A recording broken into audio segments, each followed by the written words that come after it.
24 news की एक और खास रिपोर्ट में। आप रोजाना उठते हैं और उठते ही आपके हाथ में या तो मोबाइल होता है या तो न्यूज़पेपर होता है। जो न्यूज़पेपर पढ़ते हैं उनमें कई अच्छी खबरें होती हैं और बहुत जल्दी आप उन पर विश्वास भी कर लेते हैं। इसी प्रकार हमने विश्वास करना डिजिटल चीजों पर भी सीख लिया है।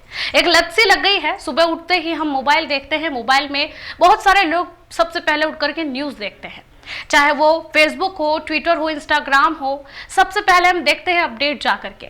लेकिन क्या आप जानते हैं कि वो खबरें गलत भी हो सकती हैं और उनको लेकर के कई ऐसी चीजें जो असंभव हो सकती हैं, यानी कि बिल्कुल जो अकल्पनीय हो सकती है वो भी हो सकती है, जो शायद हमारे समाज के लिए नुकसानदेह हो।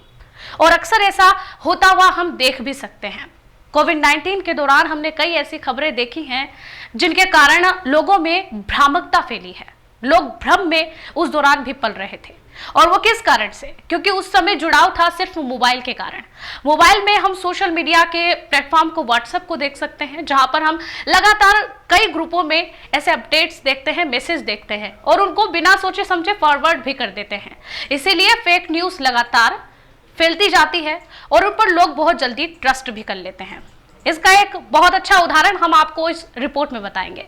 सर्वेक्षण में पाया गया कि भारत में झूठी सूचना का जोखिम सबसे अधिक है। जी हां, अब न्यू मीडिया के दौर में फेक न्यूज एक चुनौती बन गया है। वो कैसे? दरअसल विश्व आर्थिक मंच की 2024 वैश्विक जोखिम रिपोर्ट के सर्वेक्षण किए गए विशेषज्ञों के अनुसार चुनावों के लिए एक अभूतपूर्व वर्ष में झूठी सूचना दुनिया भर के लोगों के लिए सबसे बड़े खतरों में से एक है। 34 आर्थिक, पर्यावरणीय, भू राजनीति, सामाजिक और तकनीकी जोखिमों की जो रैंकिंग है उसके आधार पर अगले 2 वर्षों में जो विश्लेषण किए गए देशों के चयन के लिए गलत सूचना और भ्रामक सूचना किस हद तक समस्या बन सकती है। तो गलत सूचना को एक ऐसी स्थिति के रूप में परिभाषित किया जाता है जहां लेखक ने जानबूझकर अपने पाठकों को गुमराह करने की कोशिश की हो। गलत सूचना से तात्पर्य एक ऐसी जानकारी से है जो वास्तविक विश्वास के आधार पर फैलाई जाती है, यानी कि वो वास्तविक होती नहीं है लेकिन उसको फैलाई जाती है बिल्कुल वास्तविक कह करके।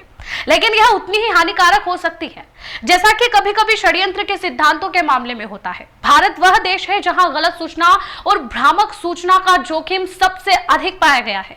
सभी जोखिमों से विशेषज्ञों द्वारा देश के लिए सबसे अधिक बार गलत सूचना और भ्रामक सूचना को नंबर 1 जोखिम के रूप में चुना गया, जो संक्रामक रोगों, अवैध आर्थिक गतिविधि, असमानता यानी कि धन आय और श्रम की कमी से आता है। दक्षिण एशियाई राष्ट्र का अगला आम चुनाव लगभग 1.4 बिलियन लोगों के देश में अप्रैल और मई 2024 के बीच होने की उम्मीद है। भारत के 2019 के चुनाव में फर्जी खबरें बहुत ज्यादा थी। वॉइस ने रिपोर्ट किया कि कैसे पार्टियों ने समर्थकों और भड़काऊ संदेश फैलाने के लिए व्हाट्सएप और फेसबुक के प्लेटफॉर्म का इस्तेमाल किया था और आज भी हो रहा है, जिससे यह डर बढ़ गया है कि ऑनलाइन गुस्सा वास्तविक दुनिया में हिंसा का रूप ले सकता है। हाल ही में भारत में कोविड-19 महामारी के दौरान भी गलत सूचना एक मुद्दा बन गई। फिर से व्हाट्सएप के माध्यम से उसको फैलाया गया। आज न्यू मीडिया के दौर में सूचना का आदान प्रदान काफी आसान हो गया है। आप घर बैठे अपने दूर के रिश्तेदार से बात कर सकते हैं, जिससे मीडिया जगत में कई अलग अलग खबरों को प्रसारित करने के लिए कई तरह के प्लेटफॉर्म उभर कर सामने आए हैं। वहीं न्यू मीडिया के दौर में सोशल मीडिया भी अब आजकल के लिए एक मीडिया की भूमिका ही निभा रहा है, या कहे तो यह भी मीडिया संस्थानों का एक अभिन्न अंग बन सा गया है, जिसके माध्यम से आप सोशल मीडिया पर जुड़े यूजर तक अपनी खबरें पहुंचा रहे हैं। हम तकनीकी का इस्तेमाल कुछ अच्छे परिणाम के लिए करते हैं, लेकिन साथ ही साथ इसके कुछ दुष्परिणाम भी होते हैं। आज खबरें जितनी तीव्र गति से हर किसी के मोबाइल में पहुंच जाती है, उतनी ही तीव्र गति से आज लोगों के मोबाइल में कई फेक न्यूज भी फैलाई जा रही है। फेक न्यूज आज के न्यू मीडिया के लिए एक अभिशाप सा बन गया है। फेक न्यूज एक तरीके से पीत पत्रकारिता का ही नया स्वरूप है, जिसमें किसी के पक्ष में दुष्प्रचार करना, झूठी खबरें फैलाना जैसे काम शामिल है। इस तरह की खबरों से किसी व्यक्ति या संस्था की छवि को नुकसान पहुंचाने या लोगों के उसके खिलाफ झूठी खबर के जरिए भड़काने की कोशिश ही फेक न्यूज है। आज डिजिटल मीडिया में फेक न्यूज की भरमार है, जिसके कारण लोकतंत्र के चौथे स्तंभ की विश्वसनीयता खतरे में दिखाई दे रही है। एक समारोह में महामहिम राष्ट्रपति रामनाथ कोविंद ने कहा था कि फेक न्यूज के संदर्भ में आज पत्रकारिता कठिन दौर से गुजर रही है।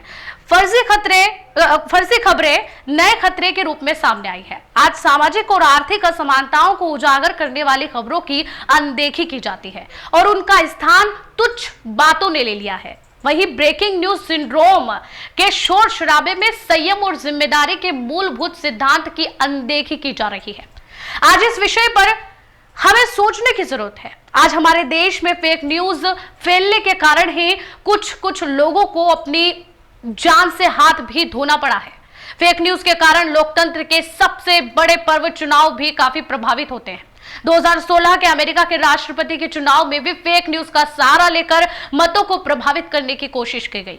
वहीं हमारे देश में भी सोशल मीडिया पर कई ऐसे कंटेंट वायरल किए जाते हैं जिसका सच से दूर दूर तक कोई वास्ता नहीं होता, लेकिन उसको सच साबित करने के लिए कुल मिलाकर फेक न्यूज फैलाई जाती है, जिसका सीधा प्रभाव हमारे दैनिक जीवन पर पड़ता है। कई बार इसका शिकार मीडिया हाउस वाले भी हो जाते हैं। जैसे कि जब पूरे देश में नोटबंदी हुई थी तब कई मीडिया हाउस वालों ने 2000 के नोट पर चिप लगने की बात को प्राथमिकता देकर कई कार्यक्रम किए थे, परंतु वह झूठ निकली। आज हमारे आसपास हर दिन कई तरह के कंटेंट इंटरनेट पर अनेकों माध्यम से उपलब्ध कराए जा रहे हैं, लेकिन इसकी सत्यता क्या है किसी को नहीं पता। इसकी गहराई में जाने से पहले यह कई लोगों तक पहुंच चुका होता है। सरकार को इस तरह की सूचनाएं फैलाने को लेकर कड़े कानून बनाने चाहिए, ये कि बहुत ज्यादा जरूरी हो चुका है ताकि जनता तक सही खबर पहुंच सके। वहीं आज भी हमारे देश का साइबर कानून काफी कमजोर है, जिससे कोई भी आसानी से बच सकता है। साइबर फ्रॉड भी काफी देखे जाते हैं। इस पर सरकार को सोचने की जरूरत है। इस मामले को लेकर सुप्रीम कोर्ट ने कहा था कि हमें ऐसी गाइडलाइन की जरूरत है जिससे ऑनलाइन अपराध करने वालों और सोशल मीडिया पर भ्रामक जानकारी पोस्ट करने वालों को ट्रैक किया जा सके। सरकार ये कहकर पल्ला नहीं झाड़ सकती कि उसके पास सोशल मीडिया के दुरुपयोग को रोकने की कोई तकनीक नहीं है। आज देश में कई एजेंसियों ने फेक न्यूज का सच लोगों तक लाने के लिए काम कर रही है। जैसे हम बहुत बड़ा शो डीएनए जिसको हम ले सकते हैं, कई ऐसे शो है ब्लैक एंड व्हाइट, लेकिन यह काफी नहीं है क्योंकि इनकी पहुंच अभी व्यापक नहीं है, जिसके कारण फेक न्यूज पर लगाम लग सके या लोगों तक तुरंत सच पहुंचे। वहीं बढ़ते फेक न्यूज के कारण सोशल मीडिया प्लेटफॉर्म भी इस पर काम कर रहे हैं, क्योंकि कई बार इनकी विश्वसनीयता पर भी सवाल उठे हैं, जिस कारण व्हाट्सएप और फेसबुक ने फेक न्यूज को रोकने के लिए अपने फीचर में भी कई बड़े बदलाव कर दिए हैं। लेकिन इस पर अभी और काम करने की जरूरत है ताकि एक स्वच्छ वातावरण का निर्माण हो सके।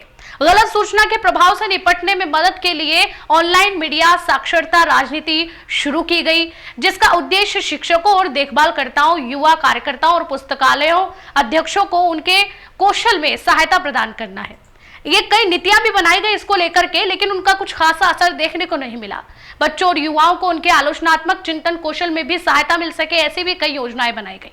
लेकिन आज भी हमारे देश के युवा हैं जो सुबह सुबह उठकर सबसे पहले अपना मोबाइल ढूंढते हैं और मोबाइल पर सबसे पहले जो अपडेट आता है उसको पढ़ते हैं बिना सोचे समझे। कई ऐसे युवा हैं जो उस मैसेज को या उस खबर को फॉरवर्ड कर देते हैं और ऐसे अनगिनत कितने ही लोग हैं जो उस पर विश्वास कर लेते हैं। और कई ऐसे मुद्दे हैं जिनको हम हिंसा का रूप में देखते हैं। ऐसी हिंसाएं आज इन्हीं फेक न्यूज के कारण हो रही है।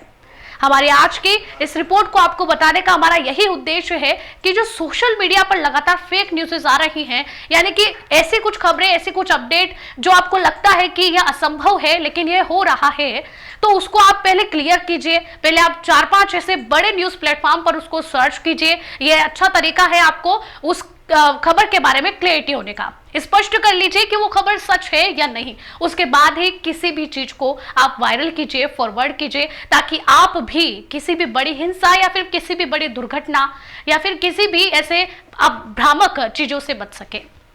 हमारी आज की इस रिपोर्ट के उद्देश्य को आपको समझाते हुए मैं आज इस रिपोर्ट में अलविदा लेती हूं।